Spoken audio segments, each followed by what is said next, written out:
presentaba, mi nombre es Andy Morales, desde la República de El Salvador, y es un privilegio poder compartir con ustedes un poquito de nuestra cultura, un poquito de lo que representa El Salvador para la región, para Latinoamérica. ¿Puedes pasar? Vamos a ir por un camino que va desde lo general hasta lo particular, donde les voy a presentar a grandes rasgos lo que es mi país, lo que es El Salvador y una de sus pocas festividades que aún se mantienen al día de hoy, por qué se han perdido y qué podemos aprender de este caso tan particular, pero que podría ser aplicable al resto de la región. Mi país es el territorio más pequeño de Centroamérica, con solo 20.720 kilómetros cuadrados de extensión. Si le preguntan a un salvadoreño, le dirá que son 21.000 kilómetros, porque así es mi población, le gusta ser prácticos. Tenemos una gran riqueza, tanto natural e histórica cultural. Los turistas se sorprenden de que en El Salvador todo está cerca, dado que nuestro territorio es tan pequeño y contamos tanto con volcanes, montañas, lagos, ríos, pueblos mágicos, con sitios arqueológicos, gastronomía, artesanías, todo esto dentro de un territorio en el que puedes moverte durante 4 o 5 horas y ya recorriste todo El Salvador de punta a punta. Entonces puedes encontrarte realmente con tesoros tanto naturales como históricos-culturales. Y según datos de nuestro plan de turismo previo a la crisis sanitaria del COVID-19, recibíamos 1 millón de turistas al año y el sector turismo, como siempre, es un sector en expansión. Así que aún no tengo los datos actualizados post pandemia, pero creemos que es un sector que está creciendo. Ok, en El Salvador es una población que no se identifica con su folclore, no se identifica con sus tradiciones ni con su historia. Lastimosamente se ha perdido mucho de nuestra identidad cultural, de nuestra identidad indígena. ¿Y a qué se debe? Me gustaría compartir con ustedes parte de la causa principal de por qué se ha perdido nuestra identidad cultural. Además de la brecha social y económica que existe en El Salvador y las urgencias de la población, esto tiene raíz en un trauma nacional. ¿Qué trauma nos referimos? En 1932, una rebelión de campesinos dirigida por Agustín Paramundo Martí fue suprimida por la represión del ejército salvadoreño. En esta represión, todo aquel que pareciera que pertenece a las comunidades indígenas o que es campesino era asesinado. Aldeas completas desaparecieron. Toda aquella persona que se identificaba como indígena era perseguida, era asesinada o era desaparecida por el ejército salvadoreño. Entonces se perdieron, como les digo, aldeas, se perdió mucho de nuestra cultura, mucha de nuestra identidad, las tradiciones, las expresiones, tanto físicas como el vestuario, el idioma, se fueron perdiendo. Este patrimonio quedó en el olvido porque ya no era un orgullo pertenecer a estas comunidades indígenas, ya era un problema, ya era motivo de persecución, ya era un riesgo y un peligro. Entonces las comunidades empezaron a esconderse, empezaron a mimetizarse dentro de la sociedad porque eran perseguidos. Acá les comparto una publicación de la época donde se hacía gala de la ejecución de los líderes de esta rebelión. Los campesinos se negaron a entregar sus tierras que les querían ser arrebatadas debido a toda la problemática que hubo con la caída del precio del café internacional, y El Salvador era una nación puramente cafetalera. La economía se mantenía a base de esto. Los campesinos se niegan a entregar sus tierras y se les acusa de comunismo. Entonces, todo aquel que se identificara como indígena podía ser acusado de comunismo y ejecutado.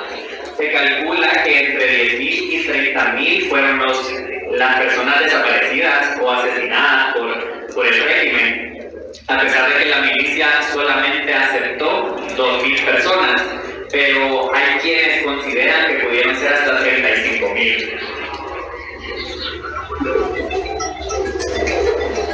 cada vez era más peligroso, como les digo, todas estas expresiones se fueron perdiendo.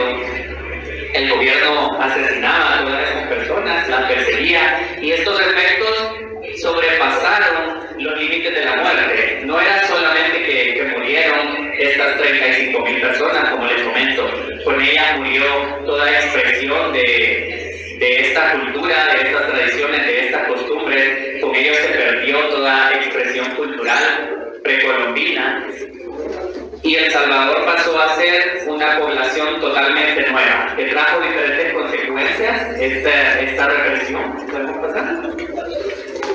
¿A qué consecuencias nos referimos? Primeramente, hubo una unificación cultural del campesinado salvadoreño.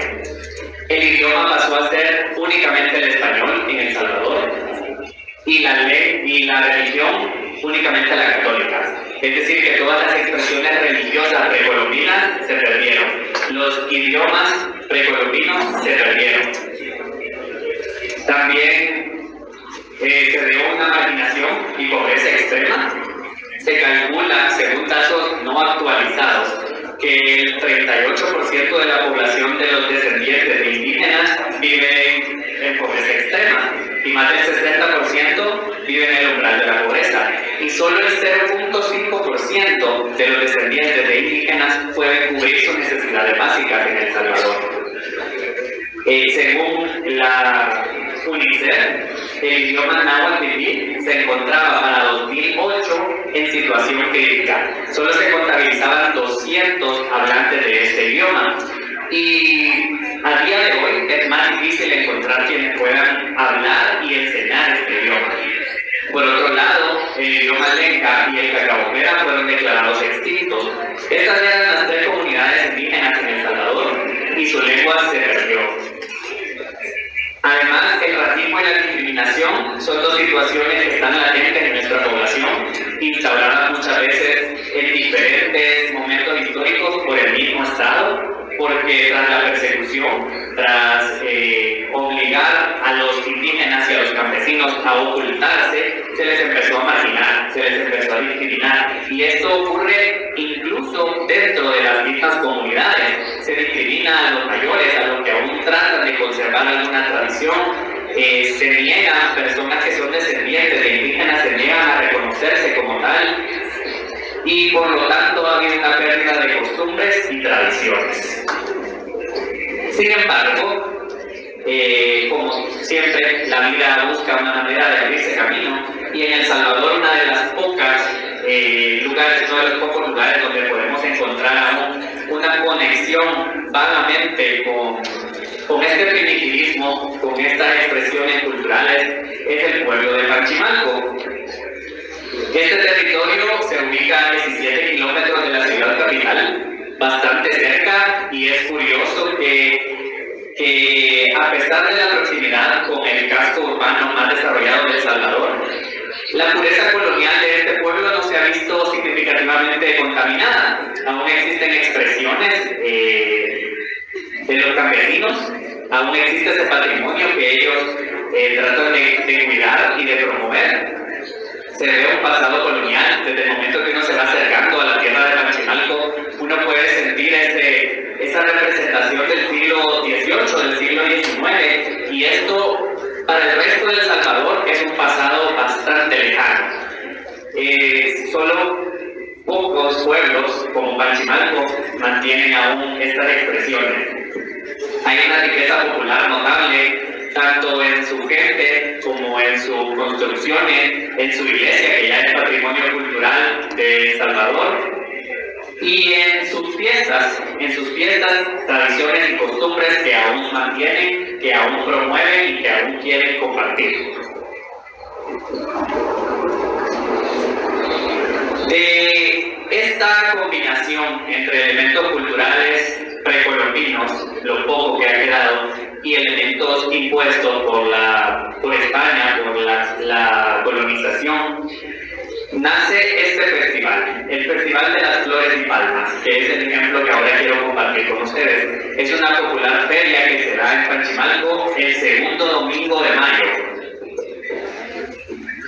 Se realiza en honor a la Virgen María y es organizada principalmente por la cofradía. La cofradía es esta organización que fue creada para apoyarse entre los mismos habitantes, tanto para promover los hechos culturales como para apoyarse cuando alguno de ellos fallecía. A la hora de la muerte era necesario este apoyo. La cofradía se encarga de organizar este festival y de promoverlo. La comunidad de Panchimalco han sido los principales promotores de este festival, los principales promotores de que aún se mantenga esta raíz cultural, y resulta bastante curioso que esta tradición que se viene realizando desde el siglo XVIII se mantenga a pesar de que no ha recibido apoyo ni de ninguna institución estatal, de ninguna institución de promoción turística, ni siquiera de la municipalidad. Por muchos años fue ignorada, por muchos años no se le dio promoción, y a pesar de eso se mantuvo. Antiguamente se realizaba como posadas. Había diferentes cofradías, cada una organizaba su pequeño festival y se hacía un recorrido en diferentes días con la Virgen María y se llamaban las tardes de María. Sin embargo, se decidió unificarlo en un solo día y lo que se hace es estas palmas de coco, se le quita la hoja, se deja la vara y los nervios y se llenan con las flores de la primera lluvia. Se considera que una palma llenita de flores puede llegar a tener hasta 1000 flores. Sacan los mismos pobladores, sacan esta cantidad de flores, sacan los guacales, que es como nosotros llamamos a unos recipientes grandes, para compartir flores, tanto con los demás habitantes como con los turistas que quieran acercarse y participar de esta actividad. Y al final de la tarde pues se hace el recorrido por la ciudad, se hace esta procesión donde se encuentran diferentes vírgenes, donde se va hacia la iglesia colonial del pueblo. Y hay diferentes actividades, no es solamente las flores y palmas, también se realizan danzas, se realizan muchas otras actividades de las cuales incluso el turista puede participar. Sin embargo, no hay que olvidar que esta tradición tiene un componente religioso.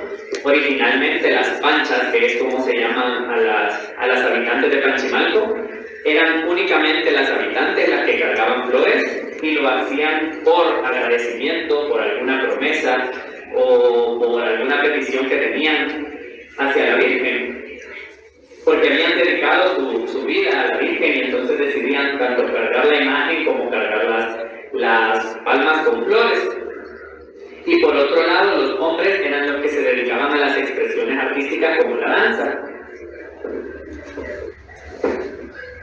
Una de estas danzas que se mantiene aún en El Salvador y que son de las pocas expresiones puramente folclóricas que tenemos es la danza de los historiantes. También existe la danza de los chapetones y la danza del tigre y el venado. Sin embargo, la danza de los historiantes, que cuenta la historia de moros y cristianos, es la que se practica durante este festival. Se enseña a los mismos habitantes, normalmente son los ancianos los que lo transmiten, y también tiene una carga religiosa. Ellos tienen esta devoción hacia la Virgen, ellos están agradeciendo por algún milagro, o están pidiendo, o están dedicando su vida a la Virgen. Pero también tiene una carga profana. Durante estos bailes es común que se embriaguen los bailadores, que tomen bebidas alcohólicas, entonces podemos ver que aquí existe una combinación tanto del componente religioso como del componente profano. Sin embargo, este proceso, este festival y estas danzas, como todos son dinámicos, son cambiantes, están vulnerables a cualquier cambio, entonces podemos hacernos la pregunta de cuáles son los cambios o las transformaciones que ha tenido esta festividad. Estas son las transformaciones que se han dado de manera natural, de manera orgánica. Por ejemplo, transformaciones internas producto de la modernidad. En cuanto a la vestimenta, por ejemplo, algunos de los bailadores han decidido ya no utilizar máscaras que tenían una gran representación religiosa. Por ejemplo, la pérdida de los trigales es una transformación que se ha dado debido a la modernidad. Originalmente los priostes eran los que cultivaban el maíz, el trigo y el maíz, para que luego las mujeres fueran las que hornearan el pan que se comparte con todos los visitantes en esta festividad. Sin embargo, esto se ha perdido, ya no se cosecha, ya no se cultiva, ahora se hace a base de harina, siempre está el pan y siempre se cocina, pero ya no tiene ese proceso desde su nacimiento en la tierra. Además, la participación de los turistas. Esto es bastante representativo porque, como les decía, originalmente solo los habitantes participaban de esto, solo eran las panchas las que cargaban las palmas y flores y solo eran los panchos los que bailaban. Sin embargo, a raíz de que se ha abierto al mundo esta festividad y cada vez hay más participación de turistas, se les permite incluso a las mujeres turistas que participen de la procesión y se invita, como podemos ver en el otro punto, se invita también a historiantes ajenos a la población a participar de este baile. Debido a que ha habido una escasa participación en los últimos años de este baile, los ancianos dicen que los jóvenes ya no quieren involucrarse, que ya no quieren aprender esta danza ancestral, y entonces se ha recurrido a invitar a personas, a bailadores de otros municipios. Sin embargo, en otros municipios no tiene la misma carga religiosa, en otros municipios la representación es diferente. Por ejemplo, la realizan niños y jóvenes, mientras que en Panchimalco los originales eran únicamente ancianos. Ante estas transformaciones que se han dado de manera orgánica, surge la pregunta: ¿es indispensable un estímulo externo de la cultura? En El Salvador, donde hay urgencias dentro de la población, donde el gobierno tiene otras preocupaciones, la cultura y las expresiones artísticas no se dan de manera natural, muchas veces necesitan este estímulo. Sin embargo, acá podemos comentar un poco de las transformaciones que se han dado a raíz de la intervención de estas instituciones. La diferenciación de las fiestas tradicionales en culturales, sociales, religiosas y cívicas. Antiguamente la comunidad realizaba su festividad y esta no era diferenciada entre religiosa o cultural, simplemente se daba de manera espontánea y representaba todo lo que tenía que representar. Sin embargo, a raíz de las instituciones y su intervención, ahora la Casa de la Cultura se encarga de promover esta festividad, la Iglesia se encarga de promover otra festividad y ya se hace la diferenciación. Entonces se pierde parte de la espontaneidad de esta festividad. Además hay un interés puramente político y turístico, y esto se puede escuchar en el discurso de los políticos que tratan de llegar a la municipalidad. Siempre hacen esta promesa de promover el turismo en el municipio, pero podemos ver que su interés es otro, su interés es puramente económico, el desarrollo económico, el desarrollo turístico, que asistan más personas ajenas al municipio, pero no se hace una valoración de la carga cultural, de la carga religiosa y de lo que representa para el país, donde se ha perdido completamente la representación prehispánica. Entonces tener una festividad que sí mantiene en alguna medida este primitivismo es tan importante y no se hace esa valoración. Se genera material para los medios de comunicación con la llegada de tantos turistas, con todas las ventas, con esta ventana que se abre al mundo. Se genera material sin hacer la valoración correcta de la cultura, de la representación religiosa, de las tradiciones, de las costumbres. Además del sentido de pertenencia e identidad de los habitantes se ha ido debilitando, y todo esto debido a que ahora ya no son las cofradías las que se dedican únicamente a organizar este evento, sino que la Casa de la Cultura ya toma parte, la Iglesia ya toma parte, y entonces parte de la espontaneidad se ha perdido. Ya no es la comunidad la que genera la festividad en un 100%, y por lo tanto se pierde el sentido de pertenencia. Además, se vende como un acontecimiento comercial. Ya las ventas llenan las plazas. Además, la municipalidad ha decidido incluir otras actividades, como por ejemplo presentación de candidatas, incluso mítines políticos, contaminando la pureza cultural y religiosa de esta festividad. Entonces, podemos volver a preguntarnos, ¿es indispensable un estímulo externo de la cultura? O tal vez sería bueno dejar que siguiera su curso, aunque esto podría representar la desaparición del hecho. Como les digo, la población pierde cada vez más el interés, las nuevas generaciones ya no están interesadas en mantener el idioma, en mantener las costumbres, entonces los hechos culturales podrían incluso perderse sin un estímulo externo. Pero esto tal vez representa la contaminación de la pureza cultural de estos hechos. Ante este caso, un caso particular, porque como les digo, en El Salvador se ha perdido nuestra raíz indígena vivir, nuestra raíz campesina. Entonces, esta expresión que yo les presento es una de las pocas que hay en El Salvador. Sin embargo, como les digo, los cambios han sido notables, los cambios tanto orgánicos como los cambios que ha representado la injerencia de las instituciones. Y al ver esto surgen estas preguntas que tal vez sería importante que todos nos planteemos como gestores culturales, como estudiantes de turismo, porque tal vez no viven una situación como en El Salvador, porque yo he podido observar que en este país hay bastante representación indígena y hay bastante de estas costumbres y tradiciones, pero en otros casos, como en mi país, no es así. Pero podríamos tomar este ejemplo y preguntarnos, ¿siempre es necesaria la intervención de instituciones promotoras de festividades? En una situación como la nuestra, donde se ha perdido, tal vez sea indispensable, pero en otras situaciones donde naturalmente el significado que tienen,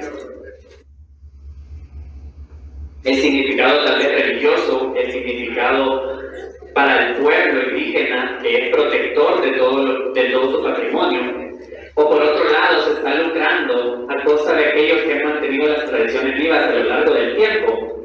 En mi país son muy pocas las personas que han logrado mantener estas tradiciones vivas. Y como les digo, ahora se está volviendo un acontecimiento comercial. Entonces se puede decir que algunas instituciones están lucrando de esto. Se dio el caso de una postal que se volvió muy famosa en El Salvador, de una pancha, de una indígena, que en realidad vive en situación de extrema pobreza. Entonces se está vendiendo esta población, se está vendiendo este pueblo, estas tradiciones, este modo de vida, como una atracción turística, porque en nuestro país es algo que no existe, es algo que no es popular, no es conocido. Sin embargo, hay que valorar su cultura, sus significados religiosos, el patrimonio que nos han dejado, el legado que tienen para nuestro país. Y entonces yo les dejo con estas preguntas que tal vez en algún momento puedan hacerse y puedan ser representativas para su gestión, para su vida profesional, para cuidar su patrimonio y para enorgullecerse de sus raíces.